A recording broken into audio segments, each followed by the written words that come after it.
दोस्तों आदाब। 7 जुलाई 2023 को सुबह सुबह एक न्यूज आती है कि एक आईपीएस ऑफिसर ने कोयम्बटूर में खुद को गोली मार ली और आत्महत्या कर ली। वहीं उसी दिन 11 बजे मुझे विद्यालय के एक शिक्षक का फोन आता है और वो कहते हैं कि वल्लभगढ़ में एक 19 वर्षीय लड़के को ट्रेन के आगे से अंतिम क्षणों में हटाया गया, वह आत्महत्या करने जा रहा था। इसके अलावा कई और जानने वाले मेरे ऐसे हैं जिन्होंने इस अवसाद को यानी कि डिप्रेशन को, एंजाइटी को या मानसिक तनाव को झेला है और झेल भी रहे हैं। मैं खुद इस डिप्रेशन का शिकार रहा हूं 7 वर्षों तक। साथियों, बड़ा गंभीर मुद्दा है। भारतवर्ष में जितनी मौतें पूरे भारत में एक्सीडेंट से होती हैं, लगभग उतनी ही मौतें आत्महत्या की वजह से हमारे देश के नागरिक कर लेते हैं। तो जितना रोड का मुद्दा है, रोड एक्सीडेंट्स का मुद्दा है, जहाँ पर एक अलग से मंत्रालय बनाया गया है, वहीं पर आत्महत्या की वजह से लगभग 1.5 लाख लोग, 1,64,000 का आंकड़ा है पिछले 2 वर्ष पहले का, आत्महत्या करके अपनी जान दे देते हैं। कारण अलग अलग होते हैं, लेकिन कुछ घटनाओं का मैं यहाँ पर जिक्र करता चलूं कि दुनिया के अंदर बहुत बड़े बड़े लोगों ने अपनी जान दी है, जिनमें रॉबिन विलियमसन अमेरिकन कॉमेडियन थे, बहुत अच्छे से अपने जीवन को जीते थे, लेकिन anxiety, stress, insomnia, memory loss, Paranoia और डाइल्यूजन की वजह से वे अपनी आत्महत्या के कदम को उठाते हैं और अपनी जान दे देते हैं। उनकी जान जाती है अगस्त 14 को 2014 में, कैलिफोर्निया के थे, खुद को लटका लेते हैं और जान दे देते हैं। सुशांत सिंह राजपूत, भारत में कौन उन्हें नहीं जानता, एक नया युवा चेहरा, बॉलीवुड के एक्टर। और एक दिन क्या होता है 14 जुलाई 2020 को कि वे खुद को अपने ही फ्लैट के अंदर लटका लेते हैं और अपनी जान दे देते हैं। प्रत्युषा बनर्जी, कौन नहीं जानता, टीवी एक्ट्रेस हैं, बालिका वधू जैसे बेहतरीन सीरियल के अंदर एक्ट्रेस रही हैं, आनंदी के तौर पर जानी जाती थी, खुद को लटका लेती हैं और जान दे देती हैं। जिया खान, इंग्लिश अमेरिकन एक्टर रही हैं ये हमारे देश की, नफीसा खान के नाम से भी आप इन्हें जानते हैं। कुलजीत रंधावा, ये भी अपनी रोजमर्रा की जिंदगी से आकर ही जान दे देती हैं। इसके अलावा गुरुदत्त, कौन नहीं जानता गुरुदत्त को, हम सब जानते हैं, उनकी फिल्में बड़ी अच्छी हैं, मैं भी बड़ा उनका फैन हो गया था। लेकिन मुझे जब पता चला कि उन्होंने आत्महत्या करके अपनी जान दी है तो मुझे बड़ा धक्का पहुंचा था। उनकी फिल्म देखने के बाद मुझे पता चला था। तो क्या है कारण, डिप्रेशन है क्या और इसके इलाज क्या है, कैसे इससे ओवरकम किया जाए, क्यों इतने लोग जान दे देते हैं इसमें, आखिरकार इसके अंदर ऐसी क्या चीज़ है। मैं अपने लाइफ एक्सपीरियंसेस, क्योंकि मैं आपको बताता चलूं, मेरे लिए डिस्क्लोज करना थोड़ा सा मुश्किल भरा हो सकता है कि एक दिन मेरे जीवन में भी ऐसा आया था जब मेरे पास एक ही विकल्प मुझे दिख रहा था कि मैं आत्महत्या कर लूँ, लेकिन मैंने ऐसा नहीं किया। तो आखिर ये डिप्रेशन, ये अवसाद है क्या। तो अगर डिप्रेशन की बात करें तो हम डिप्रेशन को किसी भी तरह से शब्दों में बयान नहीं कर सकते। डॉक्टर्स पढ़ाई कर सकते हैं, आपको रिसर्च में बताया जा सकता है, आपको डायग्नोस किया जा सकता है, लेकिन किसी भी तौर पर आप इसको लेकर कोई भी एक्सपीरियंस कर नहीं सकते जब तक कि आपको होना चाहिए।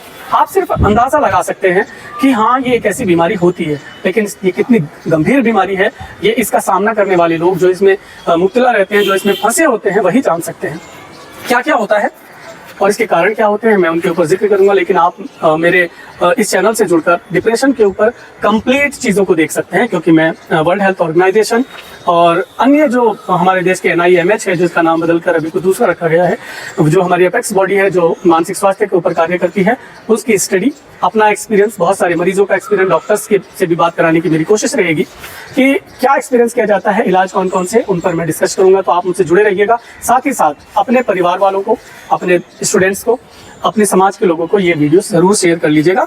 तो चलिए अगर कारण की बात करते हैं कि क्या कारण होते हैं अवसाद के डेवलप होने के, देखिए मैं इसकी गंभीरता में जाने वाला हूँ, इसलिए आप देखते रहिएगा।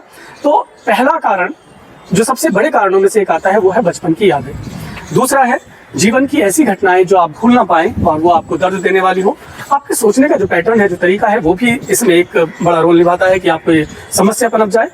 कोई लंबी मानसिक बीमारी बाद में आ जाए या फिर शारीरिक बीमारी जिससे आप उबर ना पा रहे हो, कोई दवाइयाँ जो आपको रिएक्शन कर रही हों या जिनका खर्च आप ना चला पा रहे हो, मादक पदार्थ जो कि नशा जिसको हम कहते हैं, नींद ना आना और गलत तरीके से खाना और व्यायाम न करना, ये कुछ ऐसे कारण हैं जो मोटे तौर पर आपके अंदर डिप्रेशन को बढ़ा सकते हैं, इसका जन्म करा सकते हैं।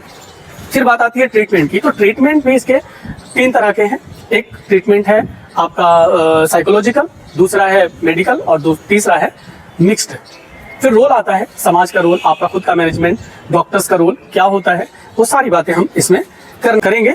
और फिर आता है कि लीगल प्रोविजन क्या है ऐसे लोगों के लिए, कि हमारे देश में कौन कौन से कानून हैं, इनके साथ क्या बर्ताव होगा, उन सब के ऊपर भी मैं चर्चा करने वाला हूँ। अंत में मैं आपको सुनाऊंगा वो कहानी जिसने मुझे जिंदा रखा, जिसने मेरे पूरे के पूरे जीवन को बदला और मुझे दूसरा जन्म लेने के लिए आगे बढ़ाया। मैं बहुत खुश हूँ, मुझे किसी बात से कोई ऐसा फर्क नहीं पड़ता कि मेरे पास क्या है क्या नहीं है, और मैं आगे बढ़ता चला जाता हूँ। अगर एक आंकड़े के ऊपर नजर डालें, जो आंकड़ा कहता है कि कौन लोग ज्यादा आत्महत्या करते हैं, तो हाँ, जो शादीशुदा लोग हैं भारत के अंदर, वो लोग तकरीबन 66.9% हैं।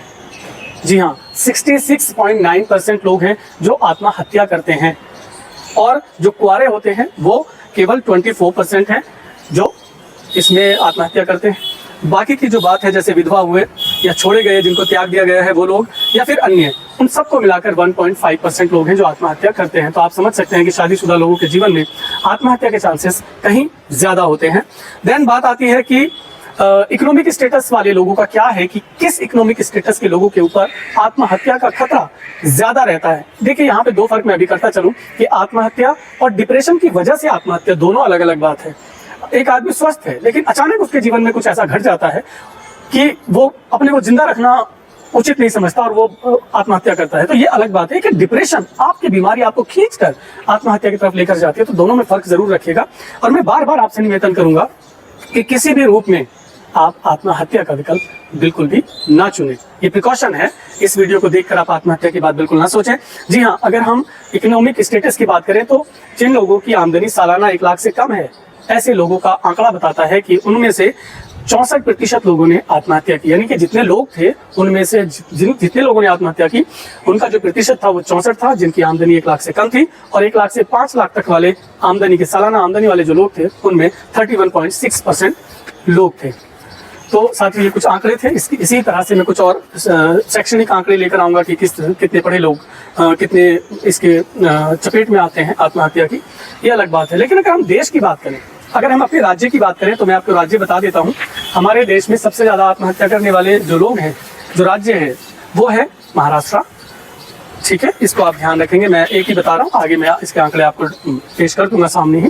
और दुनिया में जो सबसे ज़्यादा प्रतिशत है, भारत का तो ओवरऑल प्रतिशत क्या है कि जो है 10 लाख के ऊपर 12 लोग आत्महत्या करते हैं भारत में। लेकिन वर्ल्ड वाइड अगर हम बात करें तो जो डेवलप्ड कंट्रीज हैं उनमें 28.6% पर 10 लाख, परसेंट नहीं, पर 10 लाख, वो है साउथ कोरिया।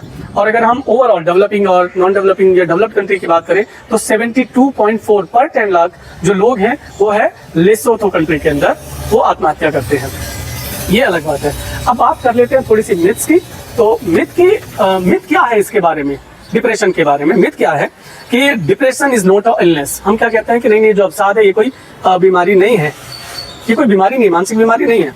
और जो दुखी होना होता है वो जो है ना, डिप्रेशन का एक कारण है। अगर आप दुखी रहेंगे तो आपको डिप्रेशन हो जाएगा, ऐसा नहीं। दुखी होना और डिप्रेशन होना दोनों अलग अलग बातें हैं।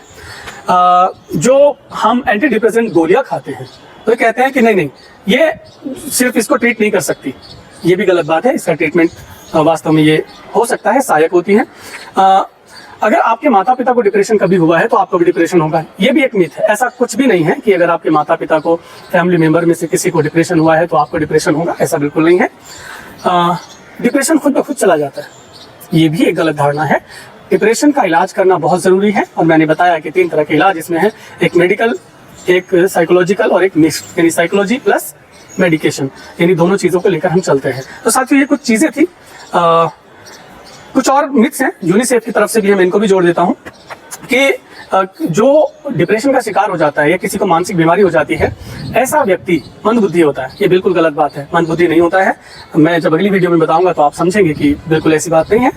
तुम्हें स्वामी अपनी देखभाल करनी है, अगर तुम्हें कोई समस्या हुई तो बिल्कुल नहीं। अगर किसी को मानसिक समस्या हो जाती है तो वो एक बीमार कहलाता है, और उसकी देखभाल डॉक्टर करेंगे, उसके परिवार वाले करेंगे, इसका पूरा का प्रावधान है।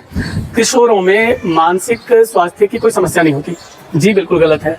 मानसिक स्वास्थ्य किसी का भी खराब हो सकता है और किसी भी उम्र में हो सकता है, इसलिए आप इस धारणा को ना रखें। हम ये कहते हैं किशोर अपनी तरफ ध्यान आकर्षण करना चाहते हैं, तो ये बिल्कुल गलत बात है।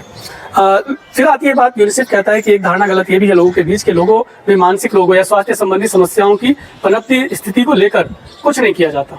जी ऐसा बिल्कुल नहीं है। लोगों में मानसिक स्वास्थ्य की तरफ बढ़ावा देने के लिए बहुत सारे सिस्टम, सरकारी, गैर सरकारी और अर्ध सरकारी कार्य कर रहे हैं और व्यक्ति खुद भी ध्यान रखते हैं।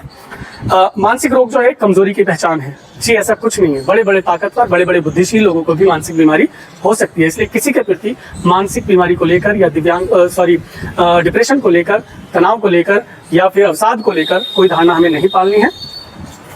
अधिक नंबर लाने वालों के साथ में और ज़्यादा दोस्त पालने वालों को ये बीमारी नहीं होती। जी ऐसा कुछ नहीं है, किसी को भी हो सकती है। तो आप कितने बड़े टैलेंटेड हो, कितने अच्छे नंबर लाते हो, चाहे कितने भी आपके दोस्त हो, किसी को भी समस्या हो सकती है। अभिभावक के गलत व्यवहार की वजह से मानसिक रोग पनपते हैं, ये धारणा भी बिल्कुल गलत है। साथियों, मैं इस वीडियो को यही रोक रहा हूँ, लेकिन अगली वीडियो में विस्तार से और बात करने वाला हूँ। इसी टॉपिक को और थोड़ा डिटेल में हम खींचेंगे और फिर मैं आऊँगा उस घटना के ऊपर जो आपकी आंखें खोलने वाली होगी, मेरी अपने अनुभव की कहानी।